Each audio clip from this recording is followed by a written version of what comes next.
mga langga, maulan na hapon sa araw na ito. Tayo po ay pupunta sa post office. Tayo po ay magbayad ng ating bahay.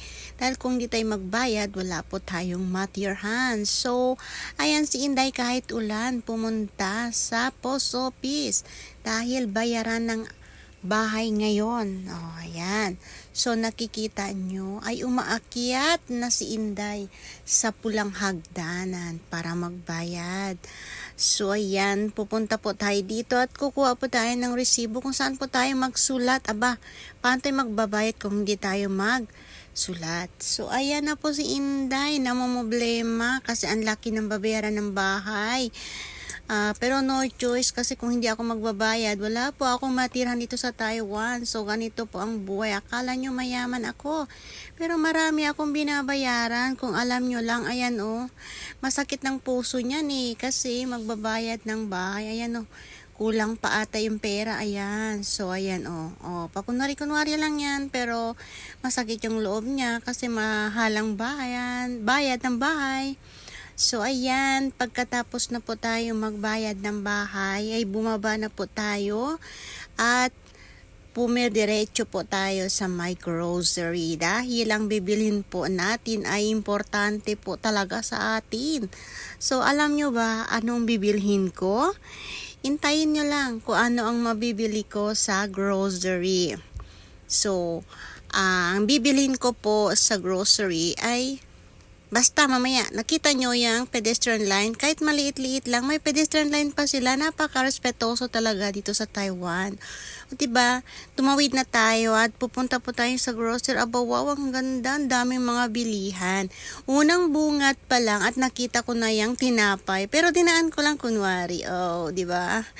Ayun, pakunwari. At lumiko ako at nakita ko at marami ganun din yung mga tinapay. Ang binibili ko kasi yung mahaba talaga ng slice bread para hindi makatapos agad at maubos agad at maabot ng hanggang 5. Ayan. Pinag-isipan ko pa kung ano ba talagang gusto ko. Pero no choice talaga ako wala akong pera. Ang bibiling ko na lang talaga is yung tig 45 para marami at matagal maubos. Nakamalan pa ako ng Indonesia daw ako. Tinatanong niya pa naman ako ng language na Indonesian. Sabi niya, ay akala daw niya Indonesia ako. Tinanong niya, nga, 45 yan. Aba, hindi marunong magbabasa. Ayun, kinuha niya kasi sinabi ko 45. So, ayan. Kunwari lang si Inday paikot-ikot, wala namang pera. Ay, magbayad ka na nga lang, Inday. Ano ba talagang ginagawa mo dyan at wala ka naman pera, pera mo 45 lang.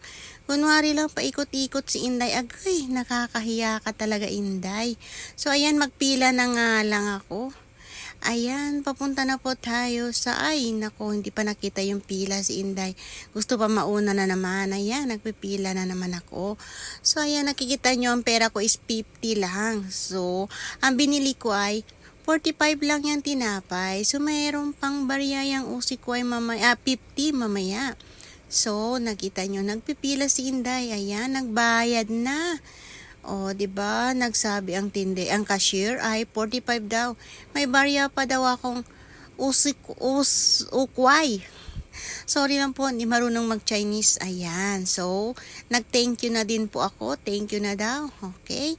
So, labas na tayo at nabili na natin yung ating tinapay. May barya pa akong ukway, diba?